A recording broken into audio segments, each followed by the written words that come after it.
শারীরিক শিক্ষা কেন্দ্র মূলত এমন একটি জায়গা যেখানে শিক্ষার্থীরা আসেন মূলত তাদের যে রিফ্রেশমেন্ট সেটার জন্য, বিনোদনের জন্য, পাশাপাশি শারীরিক যে ফিটনেস সেটাকে ধরে রাখার জন্য। কিন্তু দুঃখজনকভাবে বিভিন্ন সময় আমরা দেখেছি যে এখানে অপরিষ্কার, অপরিচ্ছন্নতা, মশক যেই উপদ্রব, এই বিষয়গুলোর কারণে শিক্ষার্থীরা এখানে আসার যে আগ্রহ স্বাভাবিকভাবে সেটা হারিয়ে ফেলতেন।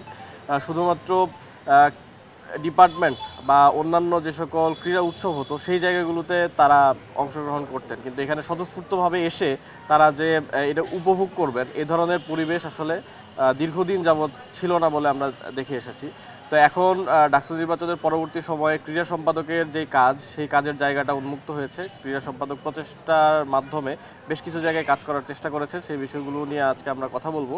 বিশেষ করে আজকের যে কর্মসূচি, অর্থাৎ পরিষ্কার পরিচ্ছন্নতা অভিযান শারীরিক শিক্ষা কেন্দ্রের, এবং মূল যেই বিষয়টি সেটি হচ্ছে যে বিসিবির সাথে কোলাবোরেশনের মাধ্যমে মাঠের যে উন্নয়ন ব্যবস্থা, সেটার ব্যাপারে আজকে আমরা কথা বলবো। আজকে মূলত এই দুইটি কর্মসূচিকে সামনে রেখে আমরা এখানে একত্রিত হয়েছি। আমরা সিটি কর্পোরেশনের সাথে কোলাবোরেশনের মাধ্যমে আজকে এই এই এলাকায়, অর্থাৎ শারীরিক শিক্ষা কেন্দ্রের যে সকল সমস্যাগুলো রয়েছে পরিষ্কার পরিচ্ছন্নতা বিষয়ক, সেই সমস্যাগুলো সমাধান করার চেষ্টা করব আমরা। মশক নিধনের যে কর্মসূচি, সেই কর্মসূচি চলবে। এবং পাশাপাশি দীর্ঘ সময় আমরা দেখেছি যে ক্রিকেটের যে পিচ, সেই পিচ ঠিকভাবে সংরক্ষণ করা বা এ ধরনের যে উদ্যোগ, সেই উদ্যোগটা আমরা দেখিনি। তো বিসিবির সাথে কোলাবোরেশনের মাধ্যমে পিচ এবং মাঠের যেই সার্বিক উন্নয়ন, সেই উন্নয়নের ব্যাপারে কথা হয়েছে।